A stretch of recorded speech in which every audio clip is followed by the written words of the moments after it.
The power of magic in fiction often comes at a terrible cost, and nowhere is it more than true than in Jinn Hunter, where the wielders of Sahir are as feared as the monsters they stand against. Once considered a lost art following the first great Cosmos War, magic was rediscovered by Solomon the All-Seeing King, and Merlin, the Fallen, revered as the original magi. Since then, it has become the fundamental force behind reality-warping abilities and the dominion of the supernatural. It is not simply learned, it is inherited, forged through generation of selective breeding and obsessive scholarship. To even grasp the edge of mysteries requires a lifetime of study, and to resist it is a task beyond mortal strength. Most are left hopeless before those who could bend reality to their will. Magi are revered across the world of Jinn Hunter. Every region, every continent of the stars holds its own interpretation of the arcane, but none are more feared than those from the heaven-touched lands. Among them are the cursed magi. No, the magus of the city of Brass. This city, once a vast mega-kingdom, stands as one of the founding strongholds of the heaven-marked lands. It is said to have been constructed with the toil of enslaved ghouls and Jinn.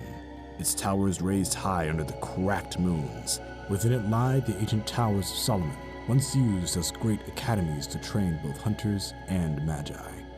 To become a magus is to be born or remade through unspeakable trials. Few are born with the untamed force of Sahir or black magic. Most undergo the great transfusion, where the very essence of a Jinn is injected into their being. Weeks of agony may follow. Many do not survive, but those who do emerge transformed. Yet, the most terrifying transformation is that of the moon-touched magus. These mages are so consumed by their pursuit of forbidden knowledge they forsake their own humanity and become apostles, vessels, for the most dreadful and unfathomable Jinn, Malik al-Aswad, the Moon Jinn, and one of the reasons for the great fall of the ancient city of Brass. Marked by the Moon Jinn himself, the first apostle, whose name has long been lost to time, underwent a terrible metamorphosis. Over time, they passed through distinct stages of ascension, each more horrifying than the last, as they drew ever closer to becoming one with the very thing they sought to control. In the immediate stages of the apostle's transformation, the signs begin subtly, like cracks beneath still waters. The eyes change, shimmering with an unnatural light, and the mark of the moon blossoms upon the center of the forehead, like a brand of fate.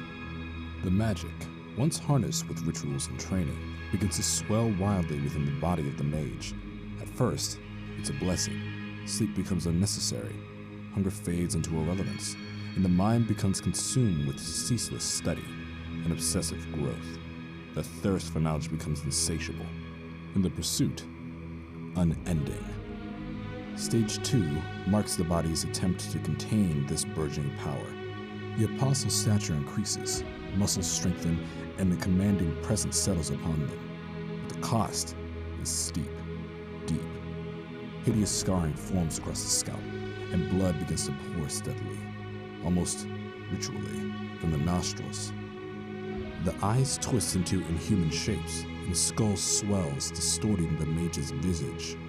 This is the stage of no return. The Jinn's essence entwines too tightly now. Severing it would mean certain death, and yet, the yearning only deepens.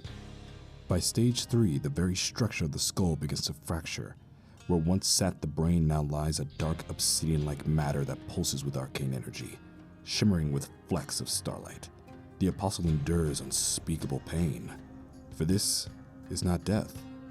It is metamorphosis, the next stage of man, or perhaps something beyond man. Stage 4 brings full biological surrender. The brain and organs have long since withered into irrelevance. The skull and jaw, broken and warped, continue to shift and stretch like putty molded with concrete. The gums elongate, teeth spread unnaturally, and the body convulses as it rearranges to make space. For what? None could truly say. At stage 5, the transformation is complete. You no longer exist as a being of flesh, bone, or thought. You become a vessel. No, an instrument of magic incarnate. Your body, encased in glass like celestial armor, reflects light like a prism in a moonlit temple. You are no longer a mortal. You are no longer a magi. You are the Horde. This magi, or as he likes to be called, the Blessed Moon Magus, has reality-warping abilities and magic never seen. And some seem to just depend completely on his mood.